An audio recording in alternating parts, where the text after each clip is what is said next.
మొన్న జరిగిన మున్సిపల్ సమావేశంలో బీఆర్ఎస్ నాయకులు పెట్టిన ప్రెస్ మీట్ చూస్తుంటే పచ్చకామెర్లోడికి లోకమంతా పచ్చగా కనిపిస్తున్నట్టు అనిపిస్తుంది వాళ్ళ తీరు.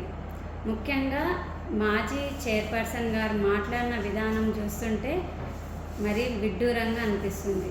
గత 10 ఏళ్లుగా వాళ్ళు అధికారంలో ఉన్నప్పుడు జనగామ పట్టణాన్ని ఏ మేరకు అభివృద్ధి చేశారో వాళ్ళే బీఆర్ఎస్ నాయకులే ఆత్మవిమర్శ చేసుకోవాలి ఒకసారి. మున్సిపాలిటీని మొత్తం అప్పుల కుప్పగా మార్చి అభివృద్ధికి కుంటుపడలే చేసిన చరిత్ర వాళ్ళది.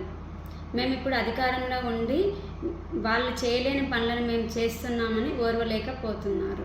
10 సంవత్సరాలు కుర్చీ అనుభవించిన వీళ్ళు ఎంతసేపు సభలో కుర్చీ గొడవ తప్ప ప్రజా సమస్యల గురించి అయితే చర్చిద్దామన్న ఆలోచన లేదు వీళ్ళకి. అధికారం కోల్పోయిన 3 నెలల్లోనే బీఆర్ఎస్ పార్టీ నాయకులు అక్కస్తో అధికారిక సమావేశాలను అడ్డుకోవడము, మీడియాకి వెళ్ళి రచ్చ చేయడము ప్రజలందరూ గమనిస్తూనే ఉన్నారు. వాళ్ళకి పదవి పోయిన బాధ తప్పించి పట్టణాన్ని ఎలా అభివృద్ధి చేయాలన్న ఆలోచన ఏ రకంగా లేదని వాళ్ళ ప్రవర్తన చూస్తే మనకు అర్థమవుతూనే ఉంది. మీ ప్రెస్ మీట్లోనే మీరే ఒక మాట అన్నారు కదా, ప్రతి వార్డుకి 5 లక్షలు కేటాయించడం గ్రేట్, నేను దీన్ని అప్రిషియేట్ చేస్తున్నానని మీ అంతలో మీరే ఒప్పుకున్నారు. మరి అభివృద్ధి జరుగుతుందని మీ నోటితో మీరే ఒప్పుకున్నప్పుడు మళ్ళీ కౌన్సిల్ సమావేశాన్ని ఎందుకు అడ్డుకుంటున్నారు మీరు? ఇది మీ ద్వంద్వ నీతికి నిదర్శనం కాదా? ఇది కావాలని గొడవ చేసి సభను వాయిదా వేసింది మీరే కదా. ప్రజలకి ఉపయోగపడే పనులు జరగకుండా అడ్డుకోవడమేనా మీకు తెలిసిన అవగాహన? జనగామ పట్టణ ప్రజలు మార్పు కోరుకునే కదా కాంగ్రెస్ పార్టీకి అవకాశం ఇచ్చారు.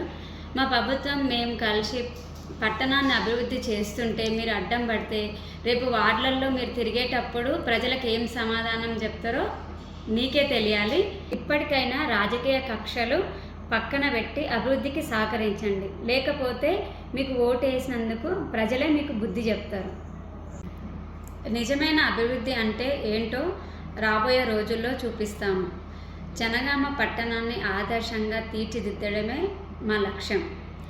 అందులో భాగంగా జనగామ మున్సిపాలిటీలో మేము తీసుకున్న నిర్ణయం ఏంటంటే ప్రతి ఇంటికి ప్రతిరోజు చెత్త సేకరణ చేయడం అనేది మా ముఖ్య ఉద్దేశం.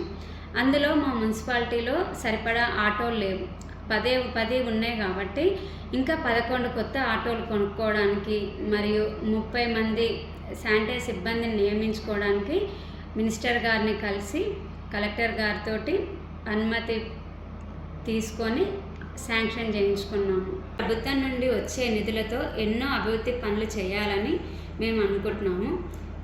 ఈ అభివృద్ధిని అడ్డుకోవాలని చూస్తే మాత్రం మేము చట్టపరమైన చర్యలు తీసుకోవాల్సి వస్తుంది.